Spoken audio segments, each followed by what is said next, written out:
The tape wasn't mine. It was just there one morning, sitting next to the old VCR like it belonged. I hadn't used that machine in years. I wasn't even sure it still worked. But the tape was already inside. Half pushed in, the label was blank. Just a strip of pale, sun-warped adhesive where something had once been written and later scraped off. I remember standing there for a while, just staring at it. Curious. Not frightened exactly, not yet, just puzzled. It looked familiar in the way old things do, as though it had always been part of the room and I'd only just noticed. The house was silent, the kind of deep silence that only exists in the early hours, when even the birds haven't decided whether to wake yet. Outside, the sky was a kind of soft blue-gray, and mist clung to the grass. The air felt like it hadn't moved all night. I pressed the tape in. The VCR responded with a soft mechanical click, the kind I'd almost forgotten, but which came back with perfect clarity. The television screen flashed to life, blooming in blue, then settling into a field of static. White noise buzzed low and constant, like a whisper behind a wall. And then, without me pressing play, the tape began. At first, it was nothing, or what seemed like nothing. A shaky camcorder shot of a street I didn't recognize. The footage was grainy, bleached out at the edges, flickering with small lines that ran vertically like rain. But the longer I watched, the more it felt like I should know this place. A stop sign bent slightly forward. A mailbox with peeling paint. A cul-de-sac framed by two identical white houses with shutters like half-closed eyes. And something about the light. Wrong in that particular way home videos used to be. Everything dim, washed in pale amber, like the world had been filmed through memory instead of glass. Then the tape cut, hard. A quick burst of static, a sharp whew, and the scene changed. Now it was a room, small, windowless, with a single metal table and a tape recorder on top. The camera didn't move. It just stared, like whoever was holding it had set it down. And then, a voice. "If you're hearing this, you've already started." It was a man's voice, but thin and distant, like it was being played from inside a drain. "Don't rewind, don't pause, don't stop. You need to see it through." I reached for the remote, just instinct, but the buttons didn't work. Pause, stop, even eject, nothing responded. The tape moved on, more static.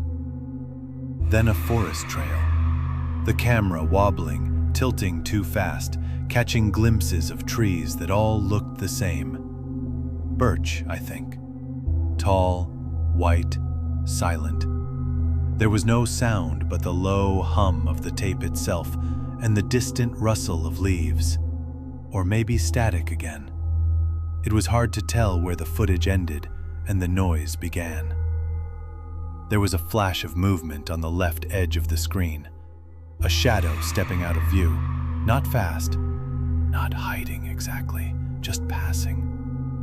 And again the voice, "If you see her, do not follow." Who? She will look like someone you lost. She will remember your name. I felt a cold flicker in my stomach, the kind that only comes when something skips past fear and lands in the space between familiarity and dread. I should have turned it off. I should have unplugged the whole setup and thrown the tape out. But I didn't. That night, I dreamed about the street, the same one from the tape.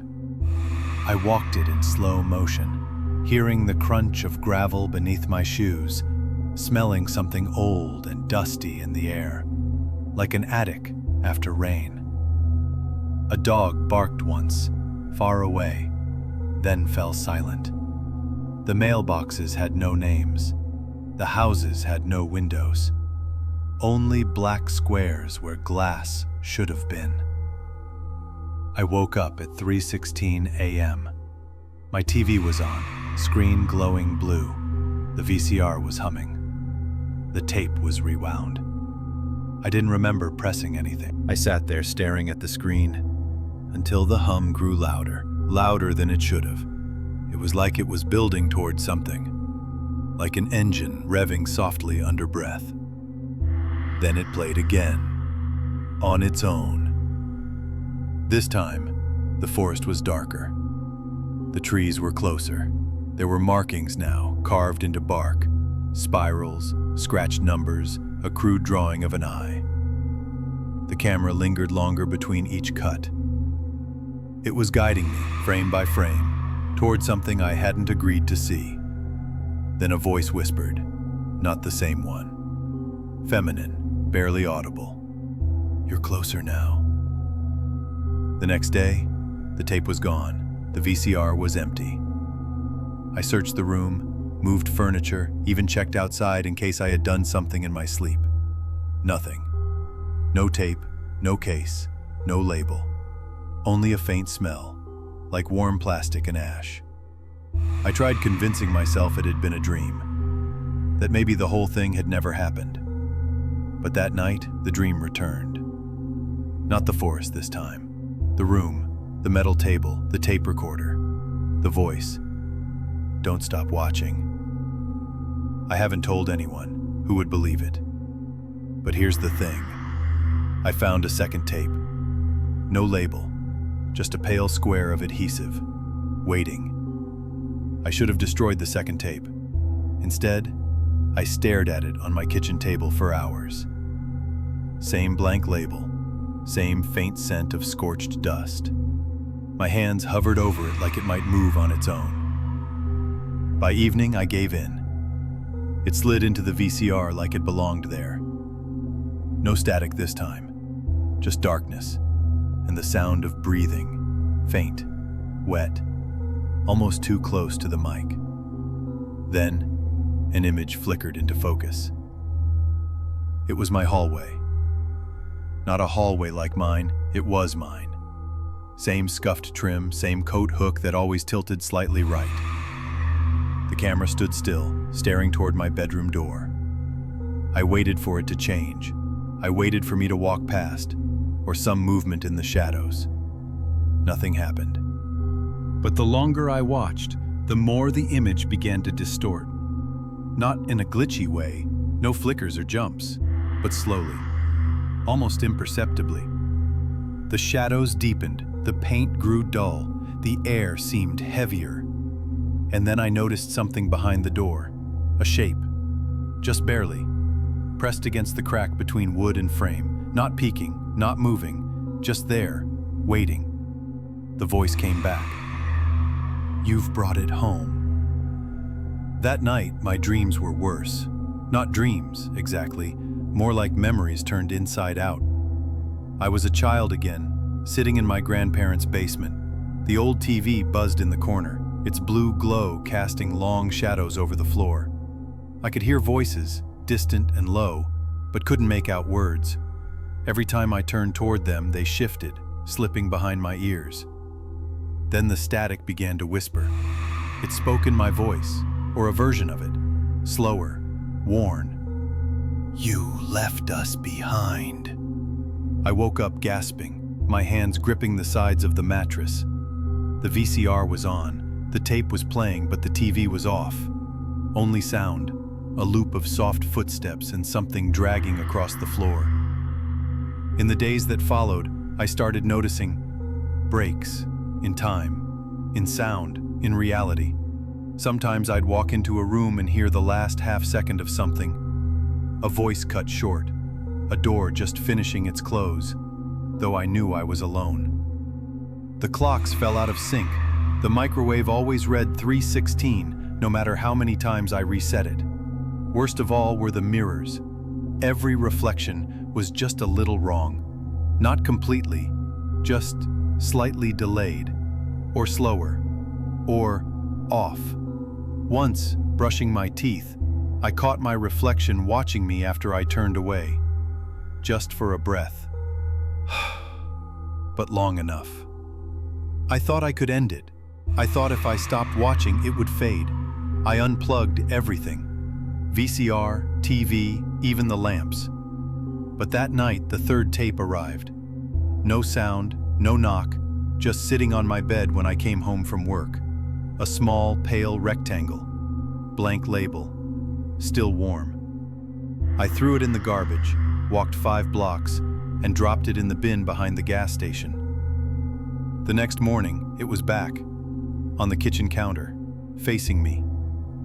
This time, I didn't even fight it. I pressed play.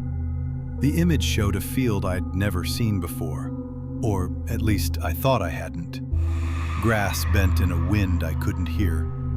A single figure stood in the distance, facing away from the camera. It was hard to tell, but they looked like me. Same slouch, same jacket, same slow turn of the head.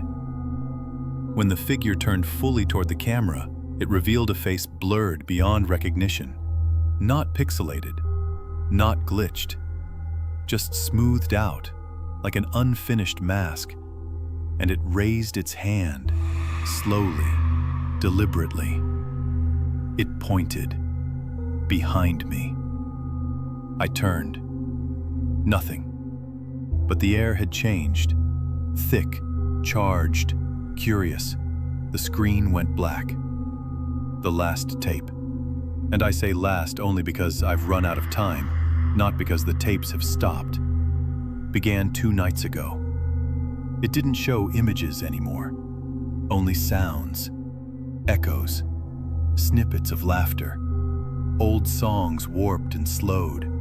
My own voice reading things I never remembered writing. And over it all, the woman's whisper. You saw too much. You kept watching. You made it real. Now the tapes don't need a machine.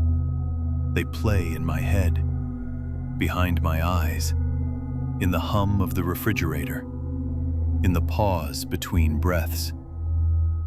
When I blink, I see new frames. When I sleep, I forget which part is memory. And when I wake, the room is just slightly different. The corners stretch a little too far. The light bends around nothing. My reflection is patient, and I can hear the next tape clicking in, ready, waiting. If the tape spoke to you, leave something behind. A like, a whisper, a trace that you were here. There are more stories waiting, and they remember who listens. Subscribe before the next one finds you.